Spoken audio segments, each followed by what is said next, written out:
नमस्कार।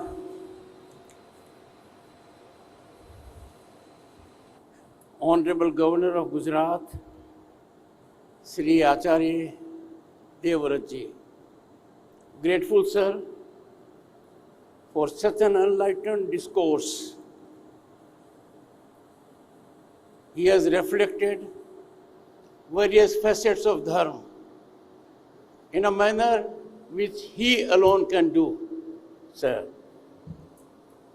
Shri Bhupendra Bhai Patel, Honorable Chief Minister of Gujarat, reminded us of this day.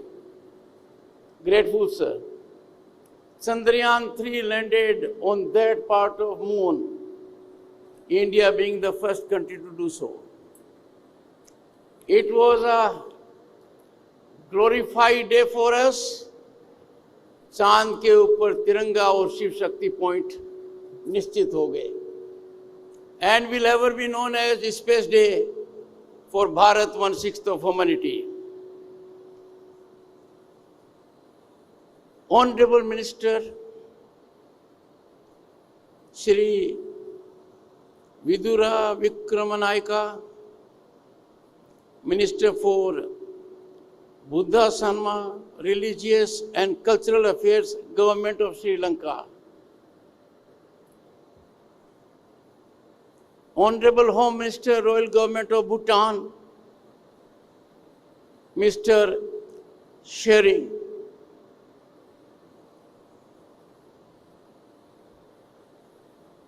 पूज्य स्वामी श्री गोविंद देव गिरि जी महाराज,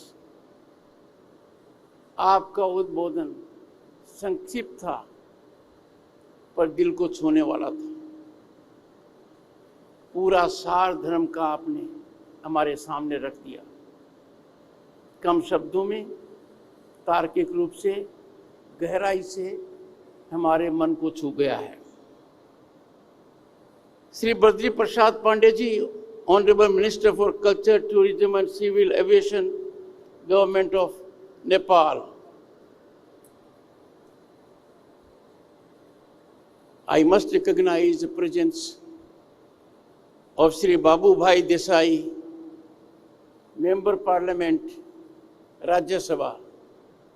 He has been a member of Rajya Sabha now for over a year and has made very sublime contributions. Professor Nirja A. Gupta, Vice Chancellor, Gujarat University.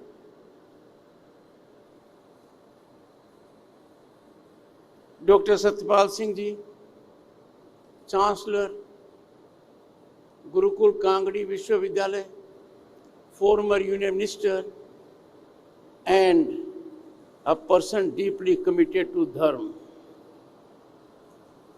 Distinguished diplomats, scholars, and audience.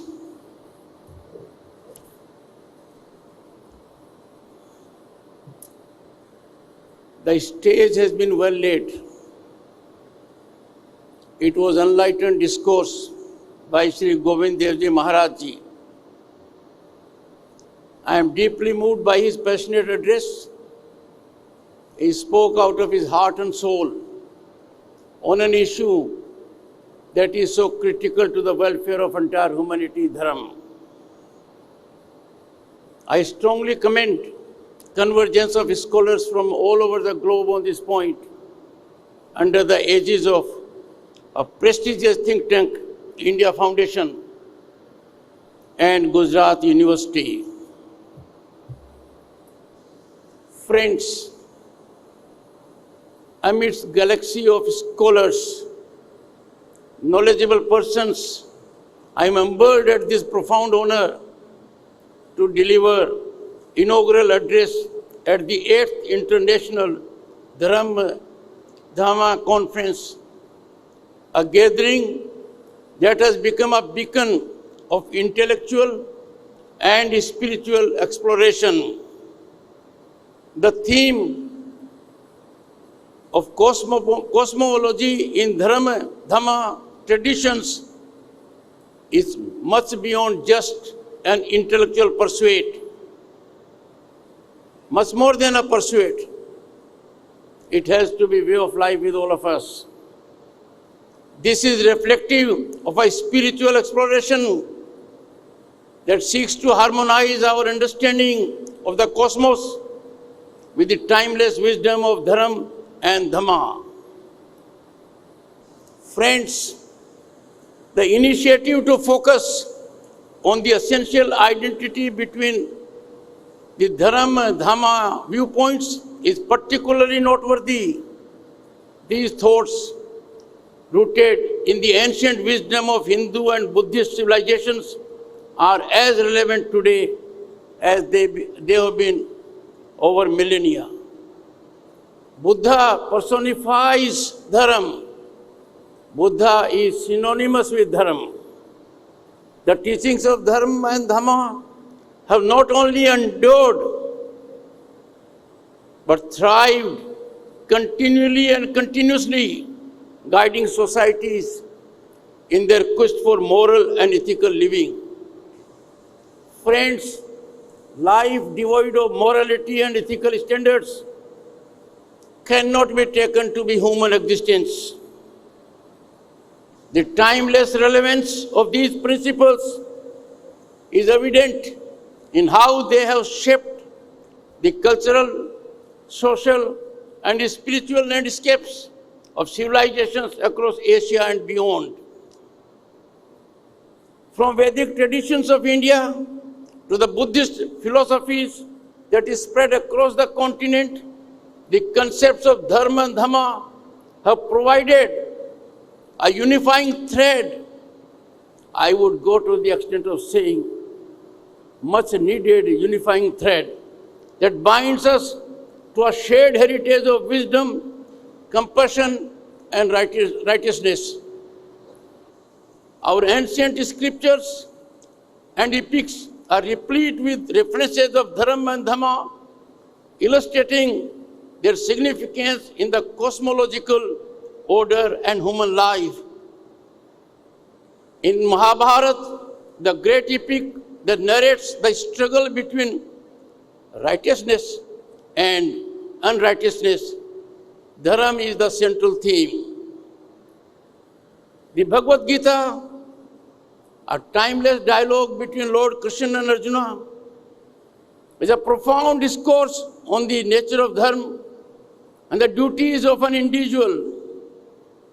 Lord Krishna's exhortation to Arjuna to perform his duty without attachment to the results is a powerful reminder of the importance of Dharma in our lives. Those at the helm of affairs at the present need to get a good lesson on this count. Performance of duty has to secure predominance over results. Friends, Bharat, the most vibrant democracy on the planet, is home to 1/6 of humanity. It is on exponential economic rise with unprecedented developmental upsurge, is emerging as a factor to stabilize global order for peace, harmony, and humanity welfare. And there is a rationale behind it. This is premised on this being, for centuries, land of Dharma. The entire world is looking at us. It is the visionary leadership of Prime Minister Modi that is reflected to the global community. We are not living in an age of expansion. Expansion is anti-Dharma. And the Honorable Prime Minister advocated to the global community. Conflagrations and disputes can be resolutely handled only through dialogue and diplomacy. In one substance, the Prime Minister advocated Dharma is solution to all the problems the globe faces today. Friends, particularly my friends from abroad, the 22 paintings in our Constitution, Indian Constitution, thoughtfully given to us by 3 years of painstaking work by founding fathers, members of the Constituent Assembly are an ode to Indian culture and history, underscoring our commitment to Dharma. In Part 3 of the Constitution that deals with fundamental rights, the rights that are critical to existence of human beings, the rights that are fundamental to humanity. And the painting there is Sri Ram, Devi Sita, and Sri Lakshman, the eternal heroes of India, who symbolize the victory of Dharma over Adharma, are depicted. Similarly, in Part 4, that concerns directive principles of state policy, what we see in the painting, Sri Krishna propounding the infinite ocean of wisdom, righteousness to Arjun before the commencement of Battle of Mahabharata at Kurukshetra. Friends, the concepts of Dharma and Dhamma have also deeply influenced the cultural fabric of this country and other parts of Asia. They have shaped our values, traditions, and social institutions.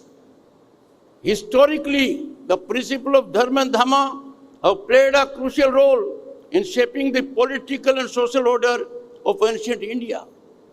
Delve deep into it, and you'll find in any kind of governance, Dharma was dominating. Any shape of governance, Dharma was supreme. In today's world, the relevance of Dharma and Dhamma has become more critical than ever before, given the challenges we see all around, virtually in every part of the globe. We are witnessing a time when the moral and ethical foundations of society are being challenged. These foundations are being shaken, as a matter of fact, not only by rapid changes brought about by globalization and technological advancements, but also by actions of those who are entrusted with leadership. It is imperative for individuals and institutions to conform to Dharma. Power and authority, friends, are optimally impactful when there is realization of limitations of that power and authority. The tendency to go beyond defined sphere has potential to unleash the rays of Adharma. We need to be bound by our limitations to impactfully use our authority. It is quintessentially fundamental that all organs of the state function in harmony and in their defined space and domain. Transgressions are deviations from the path of Dharma and can turn out to be acutely painful and suicidal on occasions. Adherence to Dharma is the only policy that can work to the advantage of humanity in any kind of governance. Friends, it is antithetical to Dharma when informed minds knowingly seek to lead people astray to gain political mileage or subserve self-interest, compromising national interest. What a serious challenge to society. A knowledgeable person, an informed mind who knows the reality, uses his iconic status to lead astray people to gain political mileage. In such kind of situations, observance of silence at such misadventures is no less than sacrilege of Dharma. Such nefarious tendencies and pernicious designs targeting our nationalism as also humanity need a befitting rebuff as a tribute to our Dharma. Tolerance of such forces will not be an act of Dharma. Dharma demands that we neutralize with full force such kind of forces that seek to belittle Dharma, tarnish our institutions, run down our nationalism, Friends, how painful it is to suffer a senior politician once in the seat of governance declare publicly what happened in neighborhood recently is bound to happen in Bharat. How can anyone believing in Dharma act in such a manner? No words are sufficient to condemn such actions. Their action is adharma in extremity. We need to counsel these misguided souls and, if need be, neutralize their tendencies, as we have to fight for dharma, as dharma alone justifies our existence. Friends, let me remind you, this great nation was bled in 1975 with the proclamation of draconian emergency by the then Prime Minister Indira Gandhi, who in blatant and outrageous disregard of dharma acted dictatorially to cling to power and self-serve interest. As a matter of fact, it was sacrilege of dharma. It was adharma that can neither be countenanced nor condoned. That was adharma which cannot be overlooked or forgotten. Over a lakh of people were imprisoned. Some of them became prime ministers, presidents, vice presidents, and occupied positions of public service. And all this was done to satisfy whim of one. With saviors of dharma beloved, I pose a question to myself: what happened to those warriors of dharma at that point of time?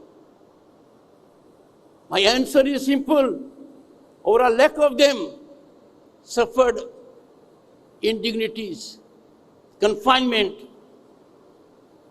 and this constitutional and democratic catastrophe signals that society has to suffer for long, suffer indelible mark on its fair face when we permit adharma to take place.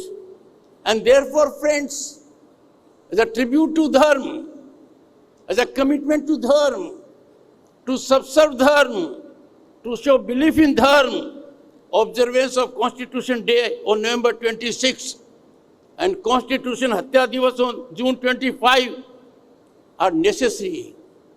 They are grim reminders of transgressions of dharma and call for spirited adherence in constitutional dharma. Observance of these days is also significant, as during the worst curse of democracy, the emergency, all checks and balances and institutions collapsed, including that of presidency, including that of the Supreme Court. Friends, it is essential to nurture dharma, to sustain dharma, that we are adequately informed.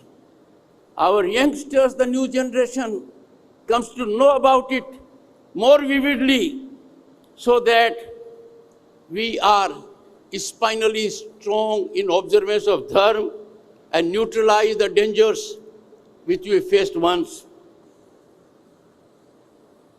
We look around the globe today. The world today is traumatized by conflagrations and challenges such as climate change that impact every part of the globe. These challenges are existential. These are not ordinary challenges. They require unified, in-togetherness action in pursuit of dharma. They can be addressed when we adhere to dharma, and this has to be done sooner than later, because, friends, we do not have another planet to live. We have no alternative to Earth. And therefore, our survival now depends in containment of this existential challenge of climate change. And this can happen only and only with supreme belief in thought and action about Dharma. Let us go to the ancient scriptures. Let us go to our civilizational ethos. Let us look at the journey of this country for last 5,000 years. And what we find, Vasudeva Kutumbakam is reflective of a sense and sublimity of Dharma. We have believed in it all throughout. A powerful global message emanated from our G20 presidentship with motto, One Earth, One Family, One Future. This is just not a motto. This is a recipe for our survival. This is a recipe for our existence. This is an ordainment of nature that this planet, let us hand over to future generations in a situation that it is livable. Friends, look around. We violate Dharma every day in our lives. Reckless consumption, conspicuous consumption, exploitation of natural resources are beyond sanction of Dharma. The earth has enough resources to meet the needs of all, but not enough to satisfy the greed of even one person. Who said so? Mahatma Gandhi said so. But Mahatma Gandhi only reiterated. It is deeply embedded in our scriptures. Time for us to subscribe to this principle. Friends, Dharma commands for shunning greed and engaging in optimal use of resources, dictating actions by compassion and empathy. Commitment to Dharma is a single uniting factor for the global community that can help address these existential challenges of enormity and unimaginable dimension. We can help humanity get out of this air pocket, deal with this headwind of severe enormity, transact this terrain which is very difficult, only when we clearly understand the meaning and message of Dharma. Friends, in the contemporary political scenario, there is a growing concern that many who are entrusted to serve the people are moving away from their Dharma. I am referring to people who are enjoined by their position to serve Dharma. They are distancing themselves from Dharma. Their sacred duty to serve the people with integrity, transparency, and justice is being failed. Instead of upholding the principles of righteousness, some of them are engaging in actions that are contrary to the very essence of Dharma. This deviation from moral and ethical responsibilities is a matter of grave concern. It is of deep concern, alarming concern, as it undermines the trust and faith of the people who put them in that position. Friends, it is indeed worrisome that those who expectedly be our guides in nurturing Dharma and righteousness, we expect them to lead us with the right path.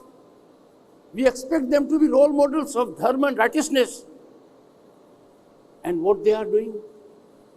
They themselves are frequently falling prey to political gain, self-gain, totally ignoring national gain, totally ignoring welfare of humanity. This alarming scenario needs to be arrested. And the only way to arrest is to make these people conform to Dharma. They need to be informed about Dharma. Dharma is not abstract. Dharma is a reality. Dharma is that medicine which has solution to all the problems the humanity faces.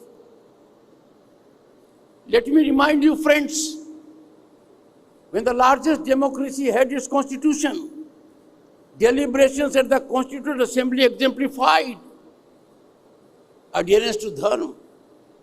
For over 3 years, Constituent Assembly met. It dealt with contentious issues, divisive issues, but only through marg of Dharma, that is dialogue, deliberation, discussion and debate. Never once they weaponized disturbance, destruction and challenging the system when Constitution was being formalized.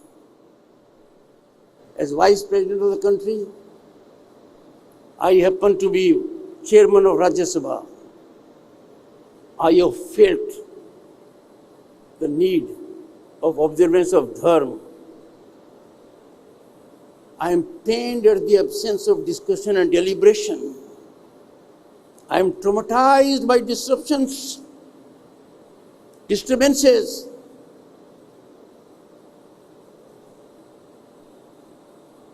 The enormity of a situation created by departure from Dharma pains me. The constitutional ordainment of public representatives is being sacrificed on narrow partisan grounds.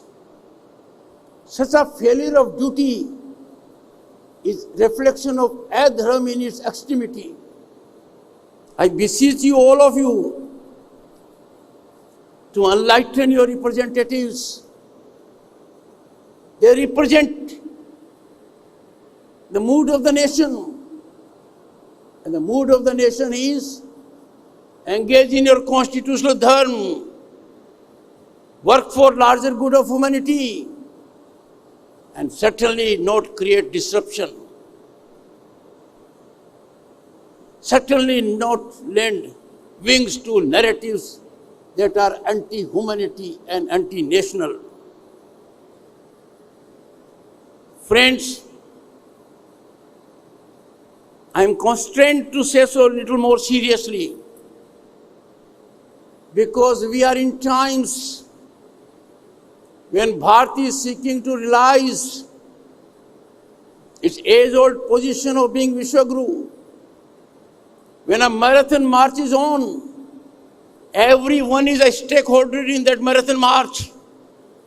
That marathon march can climax Bharat at 2047 as a developed nation only when we subscribe to a path duly sanctified by Dharma. And simultaneously, we will have to be alert 24/7 to neutralize efforts of adharmis, those who do not subscribe to Dharma, to derail our march only to subserve petty political ends or self-interest. Let us spare no effort to be in service of the people and the humanity.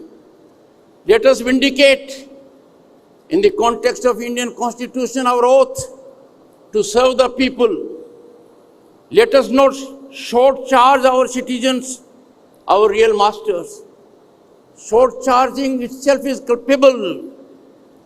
But when you short-charge in democracy your masters, that is painful. That is a crime of adharma, which can neither be condoned, countenanced, forgotten, or forgiven. The Constitution, friends, is not just a legal document. It is sacred covenant underscoring our commitment to Dharma. It implores us to engage in our duties because those duties are implicit in Dharma. Friends, I caution you, if someone uses narratives to taint, tarnish and demean our institutions, someone who engages in adharma, it is our dharma to demolish those narratives. This stance emanates from our sacred scriptures as also from enlightened discourse of Lord Krishna to Arjuna in Kurukshetra. Our silence on these occasions will ever resonate in our ears I remember someone having said, the silent majority chooses to remain silent, it may be silenced forever. So it is time for believers in Dharma to take to the path of Dharma in proactive manner. Distinguished audience, in a world that is increasingly marked by materialism, conflict, and environmental degradation, the principles of Dharma and Dhamma are the only beacon of light. The dark tunnel of adharma can be overtaken by us only with light of Dharma. Friends, let us affirm our commitment to these timeless principles. Let us strive to embody Dharma and Dhamma in our thoughts, words, and actions. And let us work together to build a world that is guided by the light of wisdom, compassion, and truth. I have no doubt the deliberations here will turn out to be epicenter of dissemination of Dharma. I have no doubt that your thoughtful contributions will be enlightening to the people at large. And trust me, good thoughts are carried with nuclear speed because no one is required to convince about worth of Dharma. Friends, scholars from all over, dignitaries, I wish you all a fruitful and enlightening deliberation over the course of this conference. Surely the discussions and exchanges would contribute to a deeper understanding of our shared spiritual heritage and to the promotion of peace and harmony in the world. Let Dharma be supreme. Let us follow Dharma. Let us subscribe to Dharma. Let us rebuff all attempts of adharmis to taint our Dharma. I am grateful for your patience and the opportunity afforded. Thank you so much.